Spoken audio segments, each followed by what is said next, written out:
Ronny Chieng took on former President Donald Trump's air travel for a laugh on The Daily Show, riffing on the very controversial decision that had Trump skip a brand new Qatari-donated Boeing 747-8 and instead fly the old Air Force One back from a NATO summit in Turkey. The Secret Service had told the president to make that switch because of growing hostilities with Iran and other security concerns, even though the newer plane was pristine and custom-delivered straight from Qatar. Chieng questioned the logic so quickly.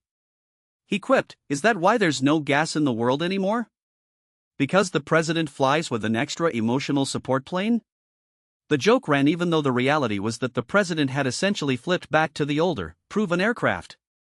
The former president's entourage were described as uneasy enough that the Qatari plane was abandoned for safety reasons, that he lost his luggage, and that he was half-jokingly looking for the mysterious package that might hold an Epstein files dossier. The comedian remembered the moment of a CEO's airplane abandonment like a comedy sketch. He said, "What happens whenever they switch planes on you?" Trump definitely lost his luggage. He's calling them like, "Hey, did you guys find a box? It says Epstein files? Don't open it." He went on to mock the idea of a pre-owned flagship aircraft, calling it a certified pre-owned product and joking as if the aircraft had a warranty like a shopping cart. Chieng's humor also poked at the whole idea of the president's reliance on the Air Force One fleet as an emotional support vehicle, yet it wasn't a joke he was making about vulnerability. He suggested it was a problem more than an issue. In short, he took to the stage as he is famous for on Late Night Roundup, having seen a world where the president and the Air Command appeared to be a bit too comfortable in the seat, with the concerns of a potential Iranian attack time slipping away. The comedy routine may have been compact, but it tapped into a lot of today's themes. Trump's revolving door through the newest aircraft, the coveted 19 vibe, and the threat of a growing conflict between Iran and the US, where planes keep on going wherever the Secret Service says they should, made for an intriguing punch.